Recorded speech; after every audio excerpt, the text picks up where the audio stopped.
اهلا وسهلا بيكم معايا في قناة بصبص والمطبخ.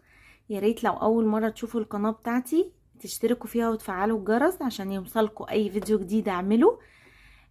النهاردة جاية لكم فيديو جديد ومختلف جدا. ريفيو النهاردة عن مكوة تورنيدو جولد. في ناس كتير عايزة تشتريها وخايفة منها او مثلا سعرها غالي فخايفين يجيبوها وتطلع مش كويسة. فالنهاردة انا هقول لكم على المميزات بتاعة التورنيدو جولد وهوريها لكم على الطبيعة وكل التفاصيل بتاعتها هقولها لكم النهاردة في الفيديو ده. اول حاجة التورنيدو جولد اللي هي الشكل الجديد. العلبة بتكون صفيح كده واسمها تورنيدو جولد ومكتوب عليها عمار. ده اسم المستورد اللي بيجيبها من كوريا، اسمه ايهاب عمار.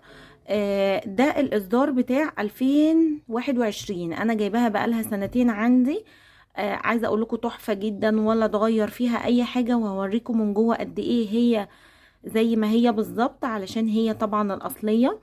دلوقتي غيروا الاسم بتاعها، الاصدار بتاع 2023 غيروا الاسم بتاعها الجديد بقى بارو كيري. علشان ناس كتير كان في شركات كتير بتضرب الاسم بتاع تورنيدو جولد ومطلعه منها مكاوي كتير قوي، والفيشه بتاعتها ثلاثيه كده. واللي جرابها مثلا جلد لونه بني واللي مش عارفه ايه. فكل دوا مش التورنيدو الاصليه. وطبعا هما اللي بيقولوا بقى ان لا دي بتاعتنا احنا الاصليه، واللي هي الفيشه العاديه دي مش الاصليه. بس لا طبعا انتوا تقدروا تخشوا من على الباركود دوا. بصوا هنا الباركود ده انا هسيب لكم برضو الصوره بتاعته. اما ندخل عليه هتلاقوا بيجيلك اسم المستورد اللي هو الاستاذ ايهاب عمار، ورقم التليفون بتاعه مكانه بورسعيد. هما دلوقتي بقى جابوا الاصدار الجديد نفس الشكل بنفس العلبة الصفيح وكل حاجة، بس غيروا الاسم هنا لبارو كيري ومكتوب كلمة اسم عمار برضو هو. طيب هنفتحها كده مع بعض من جوه ونشوف المكونات بقى شكلها قصدي من جوه. بصوا اول ما بنفتحها بتكون محطوطة في جراب كده شيك اهو مكتوب عليها تورنيدو، والعلبة بتاعتها هي صفيح، وده الورقة اللي بتيجي بتاعتها هي طبعا كوري زي ما انا قلتلكوا. بس دي الاصدار بتاع 2021. كان الاول الاصدار بتاعها في علبة كرتون، بعد كده غيروا من العلبة الكرتون للعلبة الصفيح دي، وبعد كده دلوقتي غيروا اسمها خالص علشان الموزعين بقى اللي هم بيقلدوا الاسامي والكلام ده كله. بيضربوها كتير في السوق، فخلاص يعني عملوا علامة تجارية وخلوها اسمها بارو كيري زي ما انا قلت لكم. بصوا الجراب بتاعها محكم كده وشيك قوي. نفتحها كده. يعني هي عايزة اقول لكم بقالها عندي سنتين واستعمالها تحفة وجميلة جدا. اول ما بنفتحها كده نحط بس الجراب كده على جنب. بصوا ادي كده بتكون مقفولة كده. وكانت اول ما بتفتحيها بيكون في هنا زي قطعة فويل كده صغيرة ما بين البلاطة دي والبلاطة دي. اول ما هنفتحها هنلاقي اسم تورنيدو محفور مش مكتوب، يعني لما تمشي ايدك عليه كده هتلاقيه محفور بارز ومحفور. وهنا زي ما انتوا شايفين كده برضو الحتت دي محفورة. المكان ده هتحسوا ان الملمس بتاعه غير الملمس هنا. اللون هنا غامق جدا، التانية التقليد بتكون لون البلاستيك بتاعها بهتان او مش اسود لامع.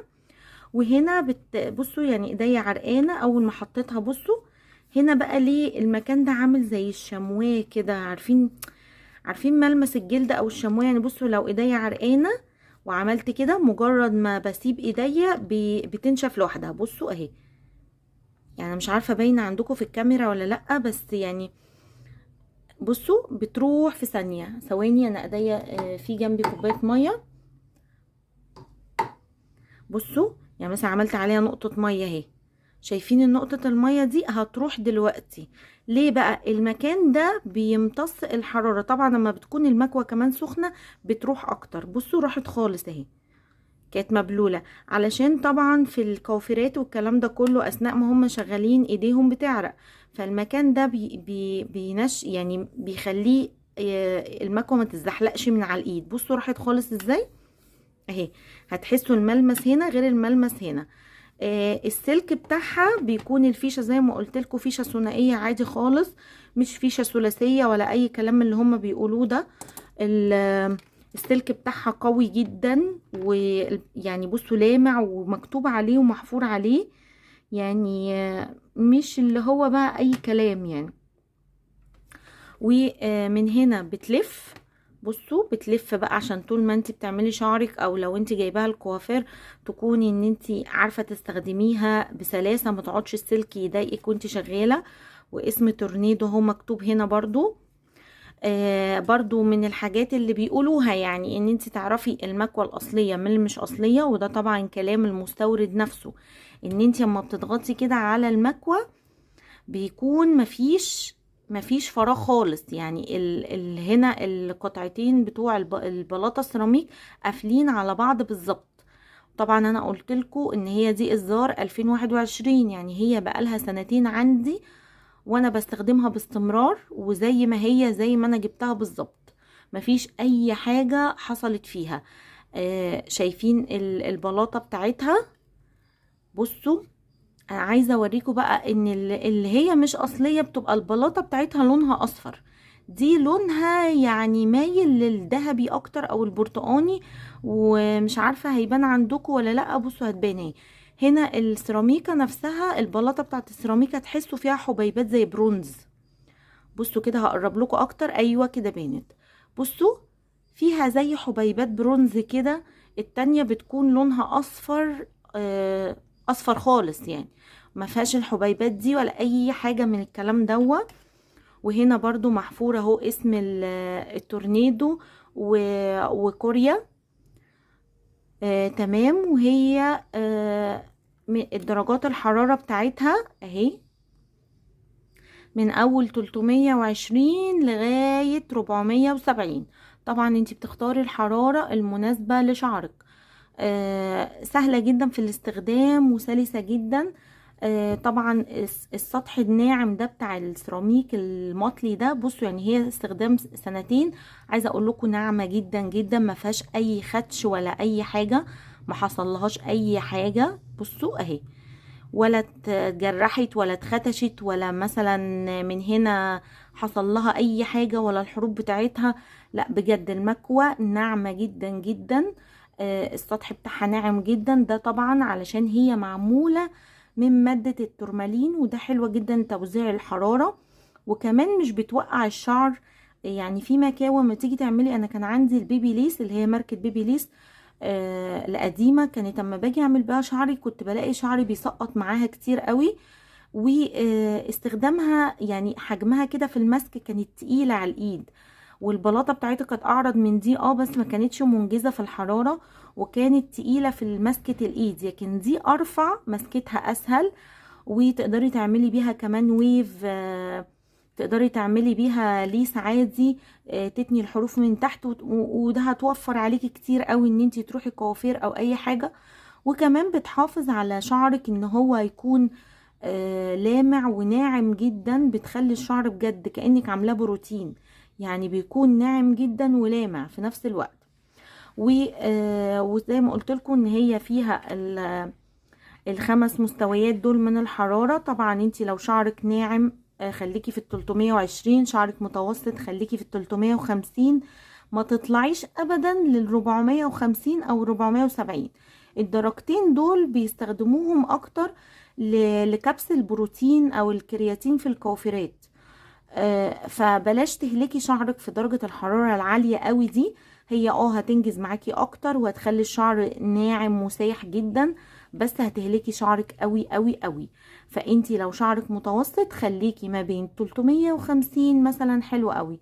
انا شعري ناعم، فتلته ناعمة يعني في كسرة كده بسيطة او هيشان، فانا بستخدم بصراحة 350، وساعات بستخدم 380، لكن اخر 3 درجات دول انا ما استخدمتهمش ابدا، ان بجد بيكونوا عاليين جدا، فما تهلكيش شعرك. لو انت بتعمليه مثلا كل اسبوع او كل 5 ايام، يبقى خليكي في الدرجات القليله واعملي خصله رفيعه يكون احسن. طبعا زي ما قلت لكم ان السطح بتاعها ده مقاوم للخدش او للتآكل او التجريح، ودي بقى لها 2 هي عندي ما حصلهاش اي حاجه. وده ريفيو عن ان التورنيدو ازاي ان هي بقى لها فتره كبيره، انا مش جايباها دلوقتي بوريها لكم، لا انا بقى لي 2 بستخدم فيها. واضح ان هي مستخدمه يا جماعه، بصوا حتى فيها ترابه من هنا اهو اهو. يعني هو انا بحافظ على حاجتي، بس واضح ان هي مستخدمه. فانا ما حبيتش اعمل الفيديو اول ما جبتها، انا حبيت اعملها يعني اعمله بعد استخدام فترة طويلة علشان اكون امينة معاكم واقول لكم بجد انها حلوة جدا. وزنها زي ما قلت لكم خفيف قوي، سهلة جدا في التنظيف بتاعها. يعني ممكن بعد ما تخلصي منديل كده تمشيها عليه. لو انت كنت حاطه سيرم او حاجه في شعرك، يا ريت بعد ما تستخدميها تمشي عليها منديل مش مبلول ولا اي حاجه، منديل ناشف بعد ما تهدى خالص، بحيث ان لو فيها حاجه من الزيوت او السيرم اللي كنت بتستخدميه ان انت تشيليها. لو عملت بيها بروتين او كرياتين، بلاش تسيبي الماده على البلاطه بتاعت السيراميك، ده هيأثر عليها على المدى البعيد وهيخلي البلاطه نفسها ما تكونش ناعمه وسلسه في الاستخدام بعد كده. فانتي بعد ما تستخدميها يا ريت بمنديل او بفوطه قطن كده ما تكونش خشنه، تنضفيها كويس قبل ما تشيليها. عايزه بقى اوريها لكم وانا بشغلها وتشوفوا بقى ازاي هي بتستخدم. انا وصلتها كده بالكهرباء، هنيجي بقى نشغلها. هو هنا في زرار الاون اهو، يا رب بس تكونوا شايفينه كويس، وهنا ماينس واد اللي هو عايزه تزودي او تنقصي من درجات الحراره. فهتدوسي على الزرار اللي هو الباور ده دوسه طويله، هي كده ايه اشتغلت تمام. لون اخضر اهو، ومن تحت لون الباور بقى لونه احمر. فانتي عايزه تنزلي بقى درجه الحراره اهي 380 كده بقت 350 كده بقت 320. بصوا عايزه اقول لكم هي كده سخنت، يعني انا لسه مشغلاها معاكم مفيش 3 ثواني بتلاقيها سخنت، يعني هي سخنت جدا كمان. بصوا سخنت قوي. مجرد ما بتشغليها مش محتاجه ان انت تقعديها بقى جنبك ان هي تسخن زي المكاوي القديمه اللي هو بقى البيبي ليس او اي ماركه تانية كنت تستني شويه عقبال ما تسخن. لا هي مجرد ما بتشغليها بتسخن على طول. وهنا الاخضر ده اللي هو بتتنقلي من درجه الحراره، والاحمر ده اللي هو الباور ان هو شغال. عايزه تعلي بتزودي كده اهي، طلعت فوق شويه، بس هتلاقي الاخضر خفيف شويه، يعني مش سخنه لسه، ما وصلتش للدرجه اللي هي 350. اول ما هتوصل للدرجه اللي هي 350 هتحسي ان اللون الاخضر بيزيد. يعني بصي حتى دلوقتي هي بترعش كده، اللون الاخضر بيزيد بيزيد لغايه ما توصل للدرجه بالظبط. عايزه ازود كده هبتدي ان انا ازود. فاستخدامها سهل جدا. المقبض بتاعها بصوا من هنا كده، هي بتسخن يا جماعه من هنا من قدام، هنا بتسخن الحته دي اللي هي عند اسم تورنيدو، بس مش السخونيه اللي هي تلسعك برضو.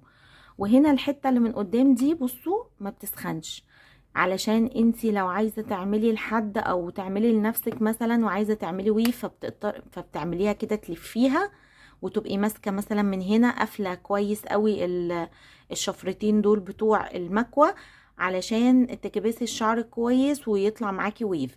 فبتبقي ماسكه، ما ممكن تساعدي بس ان هي ايدك من هنا وايدك من هنا علشان تكبسي كويس الشعر. القطعتين الحتتين دول مش بيسخنوا، اللي بيسخن الجزء ده.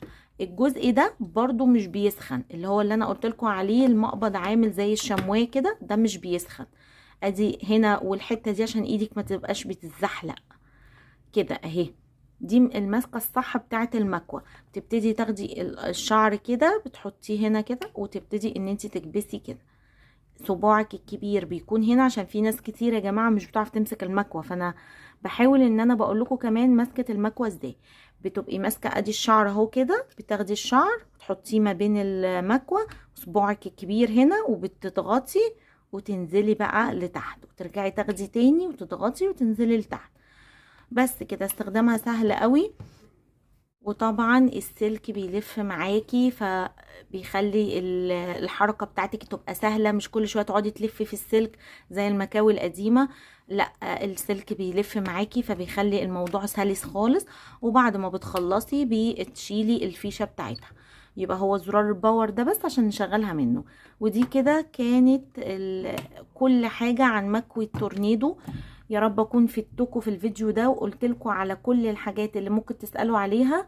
ولو انتوا عايزين انا هنزل لكم برضو صورة الباركود بتاع الشركة في اخر الفيديو، علشان تقدروا تعرفوا ان المستورد بتاعها الاستاذ ايهاب عمار. ودلوقتي الاسم بتاعها الجديد بارو كيري، علشان ما تروحوش تشتروا حاجة ويقولوا لك لا اصل ده الاصدار الجديد من تورنيدو، القديم قصدي من تورنيدو والكلام ده كله. هو حتى على صفحته الشخصية بيقول ان مفيش اصدار قديم للتورنيدو جولد اللي هو اللي معايا دوا، خلاص ده خلص خالص من السوق.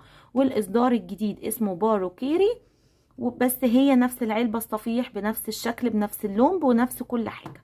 لكن اللي في علبة كرتون لا، اللي في علبة كرتون ومش ويقولك بقى ده الاصدار القديم اصل كانت عندنا اصل مش عارفة ايه، لا هي مش موجودة اصلا دلوقتي خلاص. هي اخر انتاج بتاعها كان 2021 اللي هو اللي معايا دوا، وبعد كده الاصدار الجديد. بالنسبة للسعر بتاعها انا كنت جايباها ب900 جنيه، عشان كنت جايبة 3 ليا ولاخواتي. فكنت واخده عليهم خصم، فيعني حد معرفه كان جايبها لي بصراحه، يعني ما خدش فيها، هي كانت بتتباع بره ب1200 ساعتها، وهو اداها لي ب900. لكن دلوقتي انا معرفش سعرها كام. تقدروا تدخلوا على الموقع بتاع الشركه وتعرفوا سعرها دلوقتي كام. وفي مستوردين، يعني في وكلاء للمستورد ايهاب عمار هنا في مصر، وبيبعتها لكم شحن على البيت، يعني عشان برضو تبقي ضامنه ان هي تكون اصليه. لو انت ما عندكيش حد يكون بيبيعها اصلي وخايفه لا تقع في المضروب، تقدري تجيبيها من الناس اللي الوكيل نفسه هيقولك عليهم. هو هيقدر لو انت اتصلتي بيه هيقدر يتواصل معاكي انت اقرب فرع ليكي فين، يعني اقرب مكان ليكي فين، وهيبعتلك المندوب يعني يجيبها لك على البيت. ده كل اللي انا اعرفه، بس انا مش جايباها كده خالص. انا جايباها من حد معرفة بيشتغل في مستلزمات كوافيرات وشامبوهات وحاجات زي كده، فجابها لي بصراحة بالسعر ده، علشان انا كنت واخدة 3. فهي بجد لو انتي ما جبتهاش اشتريها وعن ثقة. انا بقولك بقالها 2 معايا زي الفل، وما فيهاش اي مشكلة خالص، وجميلة جدا على الشعر. بس طبعا قللي من استخدام الحاجات دي، عشان اي حاجة فيها حرارة مع المدى البعيد برضو بتضر الشعر وبتخليه يتقصف ويهيش ويتكسر. فما تحاوليش تعملي بيها بس كتير، ودي كانت نصيحتي ليكي. بس كده. يا رب الفيديو يكون عجبكم. ما تنسوش بقى اللايك كتير للفيديو وشير كتير عشان الكل يستفاد وما يقعش في المكوى المضروبة. شكرا ليكم وشكرا لمتابعتكم ليا. مع السلامة.